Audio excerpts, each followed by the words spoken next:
And hello there everyone, and this is Rackets96 here with a long-awaited review. I've tested two of these very thoroughly, and I now am ready to post my long-awaited review of the Nerf Accustrike Elite Accustrike Series ALPHAHAWK. I'm very proud to own two of these, as well as one Falcon Fire. That video will be up hopefully soon. I just want to test it a little bit more. So we're going to start out by going from the front end to the back. Up front here, the first thing we have is this barrel shroud. Nothing else going on here. Nothing touching, nothing else. You have a tactical rail to add on a tactical bipod. Looks a little goofy.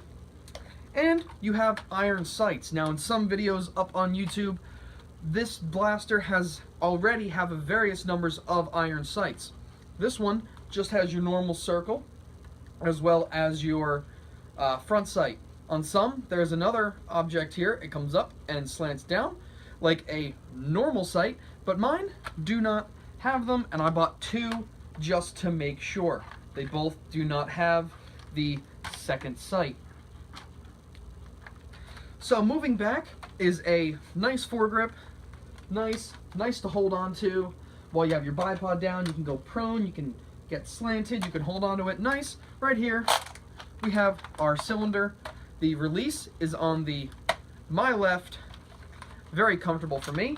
One press and a little bit of a shake, and that comes out. Right now she's loaded up with elite darts for a comparison, and you can just flick it back in, no problem. And moving on, you have a tactical rail on the top for a sniper scope, long range scope. Why not? Gotta match your bipod there. And then you have your priming bar, or priming handle. It's very nice. You just give it one pull and you can release. Springs back forward and you can go ahead and fire. Moving on down, the trigger is a wonderful little trigger. It is basically a strong arm. Everything inside is pretty much identical, as well as the catch, which is back here. Same system. It feels like the same system, and it kind of looks like the same system if you look through. Key note, if you want to modify your ALPHAHAWK, do not put the priming handle on, because once it is on, it locks in place, and you're going to have a very fun time getting it out. I have tried. So then, to the grip. We have nice texture pads here on both sides. Some odd shaping, but very comfortable. You want to suck your hand right into the back here, get nice and firm, and you're going to want to really choke up. It feels very comfortable, very nice. Love the grip. Nice handguard here. I don't know what you would need this handguard for. I mean, I guess if you are going prone, you don't want to whack your hands on the ground. Makes complete sense. This is supposed to be a sniper rifle-ish feel. It's accurate. You totally could use it as a sniper rifle if you felt like it. Moving on back is the stock. Does this stock look familiar? Well, it should, because it looks pretty much like a Raven stock. This is my Elite Raven. And yeah, the sling mounts are the same, design's pretty much the same, and they feel pretty much the same. Pretty comfortable, if I don't say so myself, but nothing else going on. Like I said, sling point, no dart storage or anything, and thumb hole stock. Pretty comfortable. It doesn't get in the way of your wrist unless you want to kind of get in on it. So what I really like about this blaster is the prime weight feels like a strong arm. I guarantee the spring inside it is just like a strong arm. Plunger tube's probably just a little bit wider of a frame. And the grip, I do like the handguard. I don't know what you would honestly use this handguard for, unless you're actually like getting down and going prone and you don't want to hit your hand on anything. I completely understand that. That's the perfect spot for a bipod up here. I'm glad they put a rail there. I'm a little upset that there has been other reviews with the other sight. I don't know if maybe that was a leak. That was like the leaked blasters. Like those weren't supposed to come out yet, but people are able to get their hands on them. I kind of wish I got one, because then I'd have like one without the sight, one with the sight.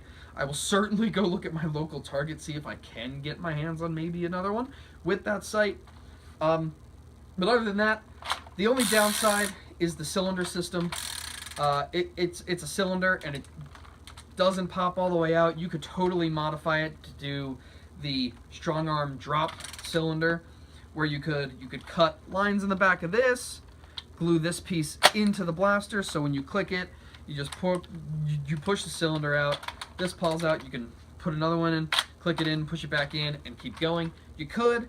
I don't really understand why you would. It's 5 shots. If you're using this in a Nerf war, you got to get your priorities straight. You want to have fun, or do you want to win? I want to do both.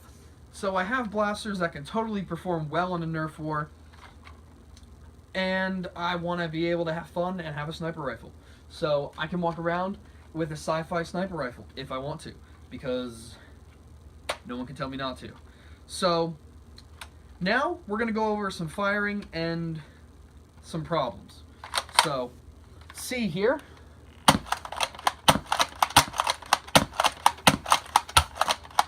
So 5 darts goes by very quick. I will tell you right now, straight off the bat, you should use pretty good darts. If you have any worn darts or anything like that, I would restrain from using them in the ALPHAHAWK, brand new elite darts. Now this dart right here is a zombie strike dart, and you can see it's crinkled, it bends all over the place. It's like a little worm on the ground.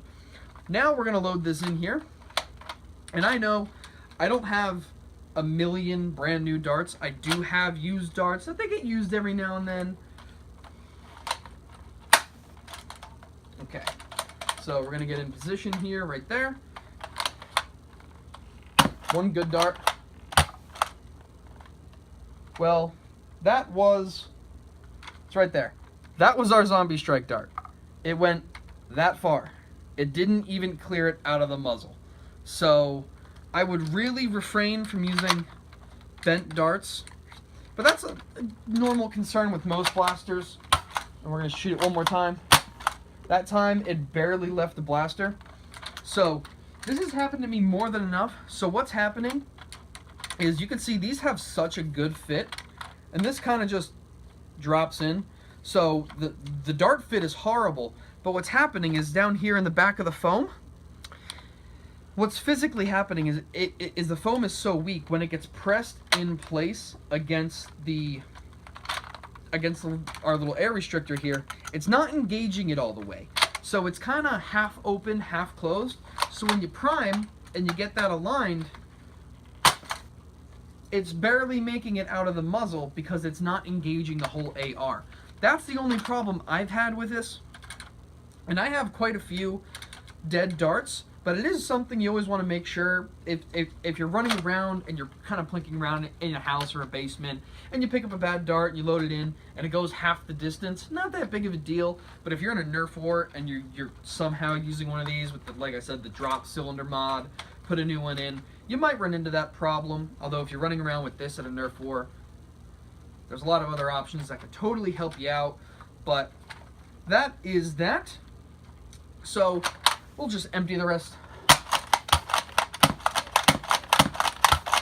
So what makes this blaster so special is it comes with these. These are Accustrike darts. These are elite darts. One, the color is different, kind of reminding me of like an old school Streamline, as well as the head. No more stupid little pinhole in the side that we lose air out of. No more pinhole. I'm so happy about that. So now we have this kind of like rifling. It's meant and designed so that the dart will spin in air, kind of spin through, as well as no barrel drag.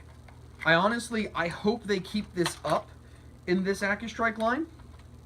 Hopefully it does continue into 2017, and I cannot wait to see what else they come out with so I can get more Accustrike darts, because these things are crazy.